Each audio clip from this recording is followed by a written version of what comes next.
प्रधानमंत्री श्रीमान नरेंद्र मोदी जी का आत्मनिर्भर भारत के निर्माण के लिए आत्मनिर्भर मध्य प्रदेश के निर्माण का बजट है। प्रधानमंत्री जी ने कहा, भारतीय जनता पार्टी ने कहा, गरीब कल्याण हमारा संकल्प। ये गरीब के कल्याण का बजट है। ये मां, बहन और बेटी के उत्थान का बजट है। ये किसानों की आय बढ़ाने का बजट है। सर्व समावेशी और सर्वस्पर्शी बजट, सही मायने में जनता का बजट। क्योंकि जनता से भी सुझाव लिए गए, लगभग 14,000 सुझाव, हमारे 4,000 से अधिक सुझाव हमारे पास आए थे। ये अमृत काल में विकास और समृद्धि के अमृत की वर्षा का बजट है। माननीय प्रधानमंत्री जी ने जनता की जिंदगी बदलने का संकल्प लिया है। ये उस संकल्प को पूरा करने का बजट है। नई आशा और विश्वास जगाने वाला बजट। मित्रों, ये बहुत संतुलित बजट है, क्योंकि एक तरफ आप देखेंगे इंफ्रा के लिए कैपिटल एक्सपेंडिचर, पूंजीगत व्यय, उसका प्रावधान इस बार 56,256 करोड़ रुपया किया गया है। पिछली बार से 15% ज्यादा। तो एक तरफ अधोसंरचना विकास का भी बजट है, तो दूसरी तरफ जनता के कल्याण के लिए। मित्रों, मां, बहन, बेटी मतलब महिला, आधी आबादी, उनका कल्याण हमारी प्राथमिकता रही है। और 1,02,976 करोड़ रुपए का प्रावधान इसके लिए किया गया है। मैं समझता हूं कि अब तक का ये सबसे ऐतिहासिक कदम और मन किया गया है। लाडली लक्ष्मी योजना के लिए प्रावधान किया गया है। कन्या विवाह के लिए प्रावधान किया गया है। प्रसूति सहायता के लिए प्रावधान किया गया है। गांव की बेटी जैसी योजनाओं के लिए प्रावधान किया गया है। महिला स्व सहायता समूहों को बैंक से ऋण मिल जाए, क्रेडिट लिंक मिले, उसका ब्याज भरने के लिए प्रावधान किया गया है। तो कुल मिला के 1,02,976 करोड़ रुपया महिला कल्याण पर खर्च किए जाएंगे। ये अभूतपूर्व है। मैं एक और बधाई देना चाहता हूं इस बात के लिए कि मुख्यमंत्री कौशल अप्रेंटिसशिप योजना, ये अपने आप में अभूतपूर्व है। 1,000 करोड़ रुपए का इसमें प्रावधान किया गया है। 1 लाख युवाओं को इसका लाभ मिलेगा। इस बार एक नई योजना, मुख्यमंत्री बालिका स्कूटी योजना, जो शासकीय स्कूल में 12th क्लास में अपने स्कूल में पहले नंबर पर आएगी, उस बिटिया को स्कूटी प्रदान की जाएगी। रोजगार के लिए 1 लाख से ज्यादा नौकरियों पर भर्ती चल ही रही है,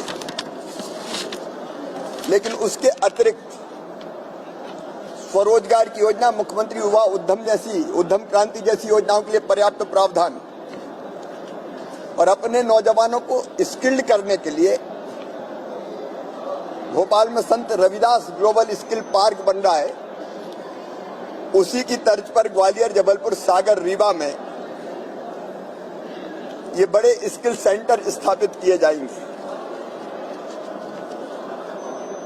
किसानों के लिए, कृषि के लिए, खेती के लिए लगभग 53,964 करोड़ रुपए का प्रावधान इस बजट में किया गया है। विशेष रूप से वो किसान जो ऋण माफी के झूठे वादे के चक्कर में डिफॉल्टर हो गए थे और उनको 0% ब्याज पर कर्ज मिलना बंद हो गया था, हमने तय किया है कि हम ये जो कर्ज है, कर्ज का जो ब्याज है सहकारी समितियों का, वो सरकार भरेगी ताकि 0% ब्याज पर फिर किसान को कर्जा मिल सके। उसके लिए 2,500 करोड़ रुपए का प्रावधान इस बजट में किया गया है। प्रधानमंत्री जी 6,000 रुपया देते हैं, हम 4,000 रुपया देते हैं। तो हमारा जो 4,000 रुपए की मुख्यमंत्री किसान कल्याण योजना है उसके लिए 3,200 करोड़ रुपए का प्रावधान, 0% ब्याज पे कर्जा देने के लिए बजट में अलग प्रावधान। अरविंद जी बैठे हैं, सहकारी बैंकों को हम देते हैं। फसल बीमा योजना के लिए 2,000 करोड़ रुपया, बिजली बिलों पर सब्सिडी के लिए 13,000 करोड़ रुपया और भी अन्य कई योजनाएं हैं किसानों के लिए। पर्याप्त प्रावधान किया गया है, इससे खेती को लाभ का धंधा बनाने में और मदद मिलेगी।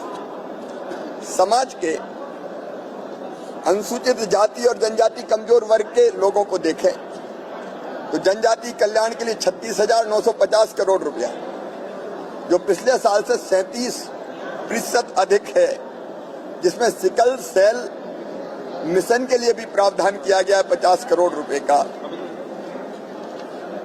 और अनुसूचित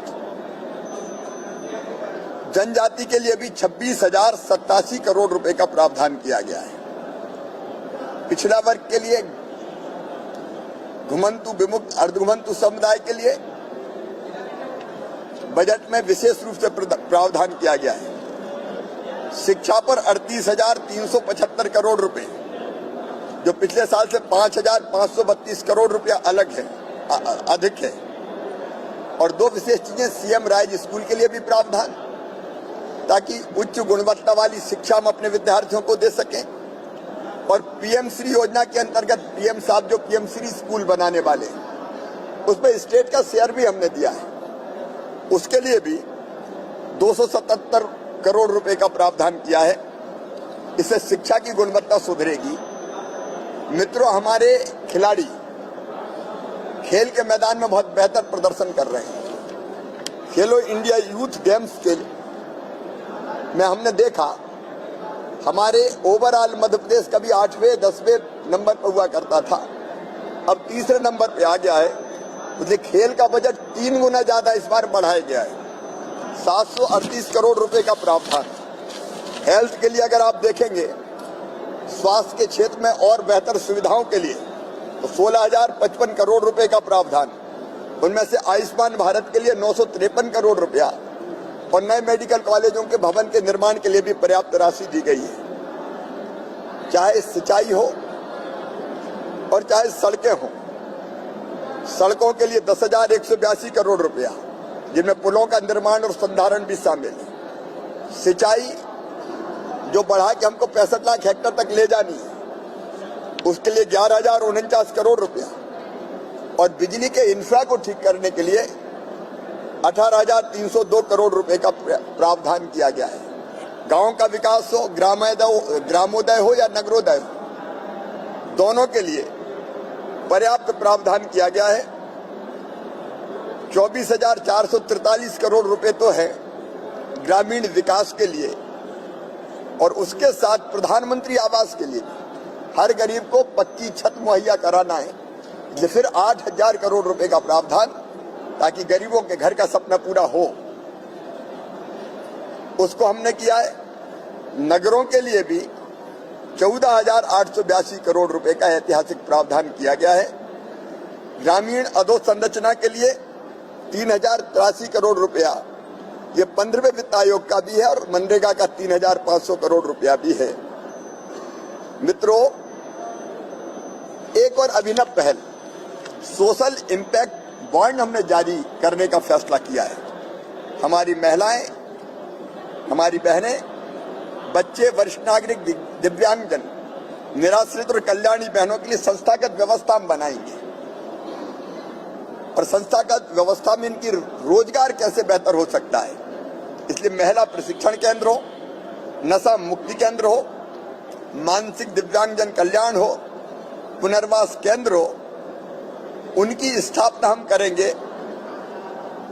सामाजिक महत्व के कार्यों में जो राष्ट्रीय और अंतर्राष्ट्रीय स्तर पर प्रतिष्ठित सामाजिक संगठन है उनके साथ मिलके इसके लिए हम सोशल इम्पैक्ट बॉन्ड जारी करेंगे लगभग 1000 करोड़ रुपए के, और उसके लिए भी हमने 100 करोड़ रुपए का आउटकम फंड निर्मित किया है।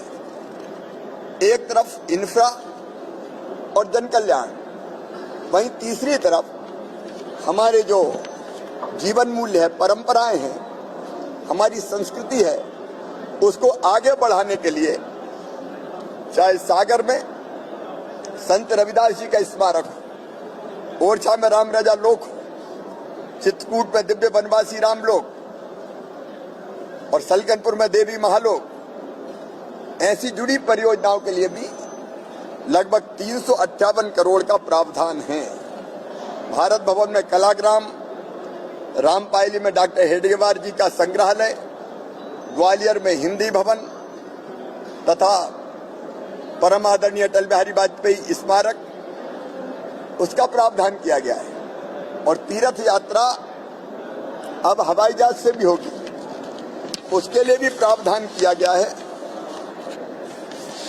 कुल मिलाके समाज के हर वर्ग के कल्याण को ध्यान में रखने वाला ये बजट प्रधानमंत्री जी के सपनों के अनुरूप एक वैभवशाली, गौरवशाली, संपन्न, समृद्ध और शक्तिशाली भारत के निर्माण में मध्य प्रदेश की तरफ से अभूतपूर्व योगदान देगा। और प्रधानमंत्री जी का जो संकल्प है $5 ट्रिलियन की इकोनॉमी भारत को बनाना है, उसके लिए $550 बिलियन की इकोनॉमी मध्य प्रदेश को बनाना है, उस दिशा में भी ये महत्वपूर्ण कदम है। धन्यवाद।